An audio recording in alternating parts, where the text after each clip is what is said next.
முன்னாடி காலத்துலலாம் தமிழ்ல வந்து செய்யுள்கள், கடினமான இலக்கியங்கள்லாம் தான் இருந்திருக்கு. பாமர மக்களுக்கும் புரியிற மாரி ஏதாச்சும் ஒண்ணு கொண்டுட்டு வரணும் அப்படின்னு சொல்லி தான் தமிழுடைய முதல் நாவல் எழுதப்பட்டது. இத எழுதினவர் யாருன்னா, இப்போதைய music director and actor Vijay Antony சாருடைய கிரேட் கிராண்ட்ஃபாதர் மாயூரம் வேதநாயகம் பிள்ளை அப்படிங்கிறவரு.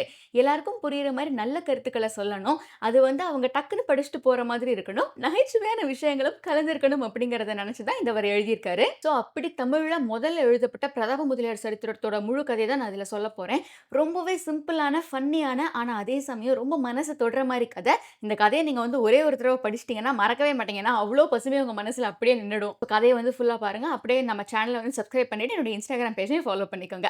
கதை எப்படி ஆரம்பிக்குதுன்னா, பிரதாப முதலியாருடைய தாத்தா இருக்காரு இல்லைங்களா? அவரு வந்து ஒரு சாதாரண குடும்பத்த சேர்ந்தவரா தான் இருந்திருக்காரு. ரொம்ப நல்ல மனசுக்காரரான அவரு வந்து ஒரு தடவ ராஜா வந்து மாறு வேஷத்துல வந்தப்போ கீழ தவறி விழுந்துடுறாரு. யாருமே கிட்ட போய் உதவி செய்யாதப்போ, இவர் மட்டும் தைரியமா போய் உதவி செய்றாரு. உடனே ராஜா வந்து, "ஐயோ! ரொம்ப நன்றிங்க.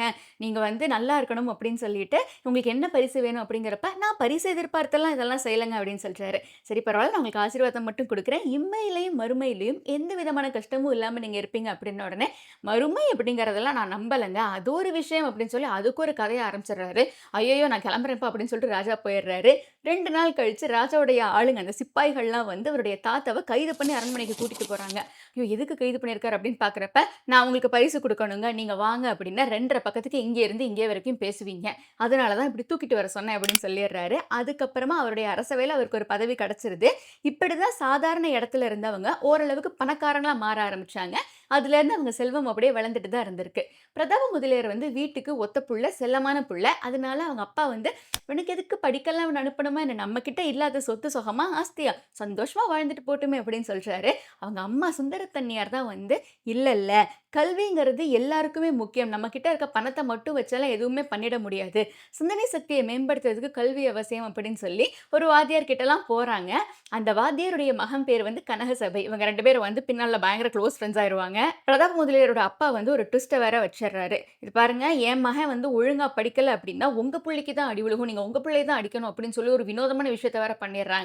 ஆனா இந்த விஷயம் தெரிஞ்சு பிரதாப முதலியாருடைய அம்மா சுந்தரத்தன்னியார் வந்து அவங்க அப்பாவ வந்து கிழு கிழுன்னு கிழிப்பாங்க. அது வந்து வேற கதை. கொஞ்ச காலம் இந்த கல்வி வந்து அப்படியே போய்க்கிட்டு இருக்கிறப்ப, ஞானாம்பாள் அப்படிங்கிற ஃபீமேல் கேரக்டர் வந்து இன்ட்ரோடியூஸ் ஆகுறாங்க. அவங்களுடைய அப்பா கிட்ட தான் கல்வி கத்துக்கிறதுக்காக, சரி நம்ம வேற இடத்துக்கு கொண்டு போய் விடுவோம் அப்படின்னு சொல்லிட்டு, கனகசபை, பிரதாப முதலியார், ஞானாம்பாள் 3 பேருமே ஒண்ணா வந்து படிக்க ஆரம்பிக்கிறாங்க. இப்ப வந்து உயிரெழுத்துக்கள் எத்தன, மெய்யெழுத்துக்கள் எத்தனன்னு சொல்றப்ப 12, 18ன்ற பதில் நமக்கு தெரியும். ஞானாம்பாள் வந்து தெளிவா தான் சொல்லும். "ஏய் கேட்கிறாரு என்ன பதில் சொல்லு" அப்படின்னு கேட்கவும் தெளிவா சொல்லும். ஆனா இவர் வந்து நம்ம ஆளு ஒரு ஆர்வத்துல போய் 200, 100 அப்படின்னு சொல்லிட்டு வந்துருவாரு. நல்லா அடி வாங்கிட்டு வந்துருவாரு. வந்து வேகமா ஞானாம்பாள் கிட்ட சொல்ல வேற செய்வாரு. "ஏய் 200, 100ன்னு சொல்லி எனக்கே இவ்ளோ அடி விழுந்துச்சு. நீ வேற ரொம்ப கம்மியா வச்சிருக்க. ஏதாவது சொல்லிற போறாரு" அப்படின்லாம் சொல்லுவாரு. அந்த மாரி நகைச்சுவையான விஷயங்கள்லாம் நெறைய நடக்கும். ஒரு கட்டத்துல ஒரு சடன் ட்விஸ்ட்டா கனகசபை வந்து அந்த நாட்டுடைய ராஜாவோடைய பையன். சின்ன வயசுல வந்து இந்த "ஆலா வைக்கும் துப்புரம்புல" படத்துல வந்த மாரி ஏதோ ஒரு பெரிய சம்பவம் நடந்திருக்கு. அதனால தான் அவர் வந்து ஒரு சாதாரண டீச்சர் வீட்ல வளர்ற மாரி ஒரு சிச்சுவேஷன் வருது. இது தெரிஞ்சதுக்கு அப்புறம் ராஜா வந்து அவர கூட்டிட்டு போயிடுறாங்க. எதுவுமே இல்லாம இருந்த கனகசபை வந்து திடீர்னு ஒரே நாள்ல ஓவர் நைட்ல பெரிய ஆள் ஆயிடுறாரு. வேற ஒரு பக்கத்துல ஞானாம்பாளுக்கும் பிரதாப முதலியாருக்கும் கல்யாணம் பண்ணி வைக்கலாம் அப்படின்னு சொல்லி அவங்க அப்பா அம்மாலாம் வந்து பேசுறாங்க. ஸோ கல்யாண வேலைகள்லாம் வந்து துரிதமா போய்க்கிட்டு இருக்கும். ஞானாம்பாளுடைய அப்பா வந்து, "நீங்க ஏன் பேசாம எங்க வீட்ல வந்து இருந்துக்க கூடாது? நாங்க உங்கள நல்லாவே பார்த்துக்கிறோம்" அப்படின்னு சொன்ன உடனே நம்ம பிரதாப முதலியாருக்கு பயங்கரமா கோவம் வந்துருது. மாமனார் வீட்ல யார் தான் இருப்பா? அப்பலாம் என்னால இருக்க முடியாது அப்படின்னு சொன்ன உடனே 2 பேரும் வந்து பிரிஞ்சிடுறாங்க. ஒரு கட்டத்துல வந்து இவங்க அப்பா, அம்மா வேற ஒரு பொண்ணையும், அவங்க அப்பா, அம்மா வேற ஒரு பையனைலாம் பார்க்க ஆரம்பிச்சுடுறாங்க. ஆனா இவங்க 2 பேருமே வந்து ரொம்ப மனசார காதலிச்சுக்கிட்டு இருக்காங்க. ஒரு பெரிய ட்விஸ்ட் நடந்து, இவங்க 2 பேரும் பையன், பொண்ணு பார்த்தாங்க இல்லைங்களா? அவங்க 2 பேரும் கல்யாணம் பண்ணிக்கிற மாரி ஒரு சிச்சுவேஷன் வந்தது. ஸோ மறுபடியும் இவங்க 2 பேருடைய காதலையும், அன்பையும் புரிஞ்சுகிட்ட அவங்க பேரண்ட்ஸ் வந்து, "சரிப்பா நீங்க நல்லா இருங்க" அப்படின்னு சொல்லி விட்டுர்றாங்க. ஒரு கட்டத்துல ஞானாம்பாள் பிரெக்னன்ட் ஆகுறாங்க. ஆனா அதுக்கப்புறமும் 2 வீடுகளுக்கும் வந்து வழக்கம் போல ஒரு பெரிய பஞ்சாயத்து நடந்துட, "நம்ம 2 பேரும் ஓடி போயிரலாம்" அப்படின்னு சொல்லிட்டு கல்யாணம்னு இவங்க 2 பேருமே ஓடி போறாங்க. ஆனா கொஞ்ச காலம் கழிச்சு ஞானாம்பாளுக்கு வந்து அந்த பிரெக்னன்சி அபார்ட் ஆயிடுது. ஸோ அவங்க 2 பேரும் வந்து ஊருக்குள்ளேயும், காட்டுக்குள்ளேயும் பயங்கரமா தனியா சுத்திக்கிட்டே இருக்காங்க. அவங்க 2 பேரும் நெறைய எக்ஸ்பீரியன்ஸஸ கெயின் பண்ணிக்கிட்டே இருக்காங்க. ஒரு கட்டத்தில பிரதாப முதலியார் வந்து பொய்யா வழக்கு சுமத்தப்பட்டுர்றாரு.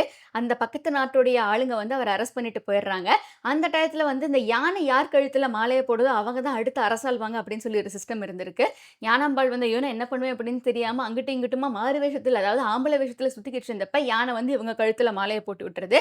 இவங்க வந்து ராஜாவாயிர்றாங்க. பட் ஞானாம்பாளுக்கு வந்து அடிப்படையிலேயே அறிவு ஜாஸ்தி, சிந்தனை சக்தியும் ஜாஸ்தி. எல்லா விஷயத்தையும் ரொம்ப பொறுமையா யோசிச்சு ஒரு முடிவு தான் எடுப்பாங்க. வைப்பாங்க. இந்த ஒரு பாயிண்ட்ல தான் இந்த கதைக்கு வந்து நெறைய கிளை கதைகள்லாம் வர ஆரம்பிக்கும். அந்த நெறைய கிளை கதைகள் எல்லாமே வந்து அதுவும் தனித்தனி புத்தகங்களாவும், தனித்தனி சிறுகதை தொகுப்புகளாவும் வந்திருக்கு. இது வந்து என்னன்னா, அதெல்லாம் வந்து இதில இன்க்ளூட் பண்றப்ப அந்த கதைகள்லாம் கேட்டிருப்பாங்க இல்லைங்களா முன்னாடியே. ஸோ அதையும் இதையும் சேர்த்து பார்க்குறப்போ ஒரு கனெக்ட் கிடைக்கும் அப்படிங்கிறதுக்காக ஆட் பண்ணப்பட்டது தான் இதெல்லாம். அப்புறமா வந்து ஞானாம்பாள் தன்னுடைய கணவன வந்து அங்கருந்து மீட்டு எடுத்துருவாங்க. இந்த சமயத்தில வந்து ஞானாம்பாள் பெண் அப்படின்னு தெரியாம அந்த நாட்டுடைய இளவரசி வந்து அவங்க மேல ஆசைப்பட்டுர்றாங்க. ஸோ நைட்டோட நைட்டா பிரதாப முதலியாரும் ஞானாம்பாளும் மறுபடியும் வந்து ஓடி போயிடுறாங்க. ஒரு கட்டத்தில வந்து எல்லா உண்மையுமே தெரிஞ்சிருது. அதுக்கப்புறமா சுபம் போட்டு புக்கு முடிச்சுருவாங்க. ஏன்னா நல்லவங்களுக்கு நல்லது தான் நடக்கும். கெட்டது செய்றவங்களுக்கு கண்டிப்பா கெட்டது தான் நடக்கும் அப்படிங்கிறது தான் இதோடைய அந்த மைய கருவே. அதாவது நமக்கு வந்து இப்ப நம்ம சொல்றப்ப அது எந்த அளவுக்கு கனெக்ட் கிடைக்கும் அப்படின்னு சொல்லிட்டு எனக்கு தெளிவா தெரியல. ஏன்னா, இது அந்த ஒரு காலகட்டத்தில இது ஒரு சிறந்த காப்பியமா கருதப்பட்டதுக்கு நெறைய ரீசன்ஸ் இருந்திருக்கு. ஏன்னா, இவ்ளோ நல்ல வேல்யூஸ இவ்ளோ நகைச்சுவையாவும், விறுவிறுப்பான நடையிலயும் இந்த புத்தகத்தில சொல்லியிருந்திருக்காங்க. இன்னொன்னு அந்த காலத்துலலாம் வந்து ஒரு தப்பு பண்றதுக்கு முன்னுக்கூட்டி ஒரு 1000 தடவ யோசிப்பாங்க. ஐய்யயோ! நம்ம தப்பு பண்றோம். ஏதாவது பெருசா பிரச்சனை நடந்துரும். சாமி கண்ண குத்திரும். அந்த மாரி நெறைய விஷயங்கள்லாம் இருக்கிறப்ப, நல்லவங்களுக்கு நல்லது கண்டிப்பா நடக்கும். கெட்டவங்களுக்கான தண்டனை வந்து உடனே கிடைக்கும் அப்படின்ற இந்த ஒரு காலகட்டம் அது. இப்ப கூட லைட்டா அது கொஞ்சம் மாடிஃபை ஆயிடுச்சு இல்லைங்களா? கெட்டது பண்றாங்கன்னா, கடவுள் வந்து கெட்டது பண்ற வரைக்கும் விட்டுட்டே இருப்பாரு. பட் ஒரு பாயிண்ட்ல அவர் வந்து திருப்பி குடுக்க ஆரம்பிக்கிறப்ப அவங்களால தாங்கவே முடியாது அப்படிங்கிற மாரிலாம் சொல்லுவாங்க. உதாரணமா நம்மளுடைய சீரியல்ஸ் எல்லாம் எடுத்துக்கிட்டோம் அப்படின்னா, சீரியல்ஸ்ல இந்த வில்லத்தனம் பண்றவங்க வந்துட்டு ஆரம்பத்துல இருந்தே வந்து அவங்க எல்லா வில்லத்தனமும், எல்லா கேவலமான வேலைகளையும் பண்ணிட்டுருப்பாங்க. பட் அவங்க திருந்திட்டாங்க அப்படின்னா, சீரியல் அடுத்த வாரம் முடியுதுன்னு அர்த்தம். ஸோ இந்த மாதிரி எல்லாம் இருக்கக்கூடாது. கெட்டவங்களுக்கான தண்டனை உடனே கிடைக்கணும், மோசமா கிடைக்கணும். அதே சமயம் இந்த கனகசபை கேரக்டர் வந்து ஒரு கட்டத்தில அந்த சின்ன வயசுல இருந்தப்போ பயங்கரமா ஃபீல் பண்ணும். எனக்கு வந்து யாருமே இல்ல. எனக்கு வந்து எங்க அப்பா, அம்மா வந்து என்னைய எங்கேருந்தோ எடுத்துட்டு தான் வந்தாங்க. ஏன் எனக்கு யாருமே இல்ல அப்படின்றப்ப இதுக்கு 2 சமாதானம்லாம் படுத்தும். வாங்க ஃப்ரெண்ட்ஸ் நாங்கலாம் இருக்கோம்ல, நாங்க பார்த்துக்குறோம் உன்னைய அப்படின்னு சொல்லிட்டு. பட் அவரு வந்து அதே பாயிண்ட்ல கொஞ்ச காலம் கழிச்சு அவர் ராஜாவாகுறப்போ, வாவ்! வாட் அ மிராக்கிள் அந்த மாரி தான் இருக்கும். லைக் சில விஷயங்கள் வந்து இப்போ நீங்க படிச்சீங்க அப்படின்னா, நம்பகத்தன்மை வந்து ஆப்வியஸா அத கொஸ்டின் பண்ணுவாங்க. என்னடா இது டக்கு டக்கு டக்குன்னு இப்படி போய்க்கிட்டே இருக்கு அப்படின்னு சொல்லிட்டு. பட் அந்த காலத்துக்கு இது வந்து ஒரு ஒரு ஜெம்மு.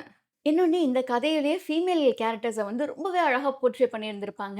அதாவது அந்த காலகட்டத்தில அவங்கலாம் எதிர்த்தெல்லாம் பேச மாட்டாங்க. கணவன் என்ன சொல்றாரோ அதுதான் சரி அப்படிலாம் இல்லாம, நீங்க செய்றது தப்பு. ஏன்னா இந்த கதையில வந்து எப்படி பார்த்தாலும் பிரதாப முதலியாருடைய அப்பா வந்து அப்பப்ப எதையாவது பேசி ஏதாவது ஒரு வம்ப விலைக்கு வாங்கிருவாரு. ஆனா அவங்க அம்மா அப்படி கிடையாது.